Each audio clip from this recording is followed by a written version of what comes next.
Gang, President Obama was asked about the election last night, and here's what he said to ABC's George Stephanopoulos. The same thing that swept Scott Brown into office swept me into office. People are angry and they're frustrated.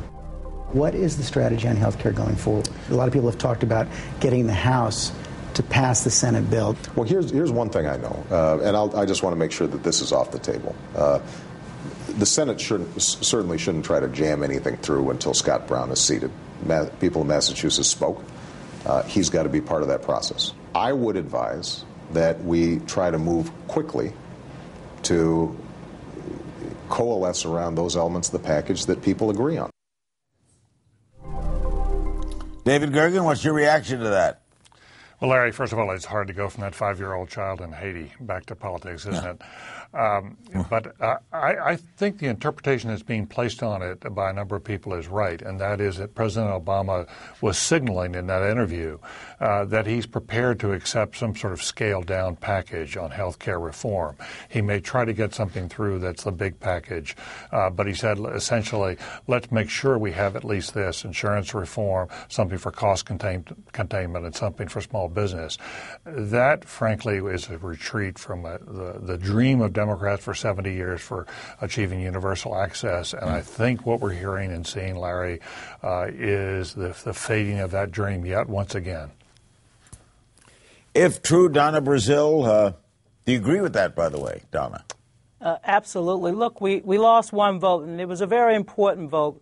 But the Democrats did not lose their core values of trying to get this economy to work for all Americans. And, of course, they're trying to bring about health insurance reform that will help Americans lower their premiums, provide greater access for those without health care, and, of course, give small businesses an opportunity to cover their employees. So I think the president is absolutely right to look for ways to get the two bills into one package that can be put together quickly for the Congressional Budget Office to score and to take that to the American people. And hopefully Mr. Brown will be on board to help pass real health care reform.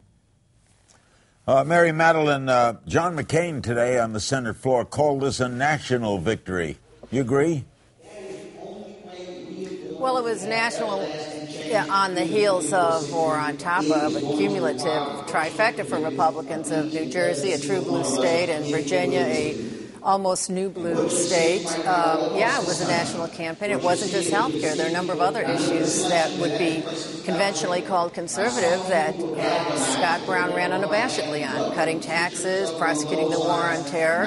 But David Gergen is exactly right. This is a big walk back. And ironically, what happened on health care in the past year was that people came to appreciate our health care system, and they want some reforms. The ones that Donna named are right, but they don't want the baby thrown out with the bathwater. By the way, Mary, where are you? What's behind you? I am standing in front of and trying not to listen to, although he's been spectacular. Roland here is entertaining a massive crowd at Tulane, and he's been very inspirational. No offense, Larry, but he's better than us right now. Okay, and he's fighting you. All right, let's go to John Avlon in New York.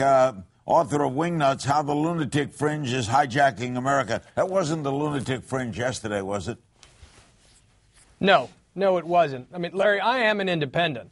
Many folks who are younger Americans are independents. 44% of voters born after 1977 are independents. What's happening is a very consistent message, but it should be a wake-up call to both Democrats and Republicans.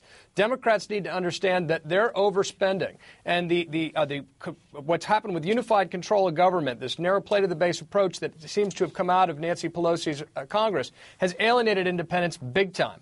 But Republicans who want to interpret this as an endorsement for their whole agenda, they're in denial about what this is really about as well. You don't hear it a lot, but Scott Brown was a pro-choice Republican.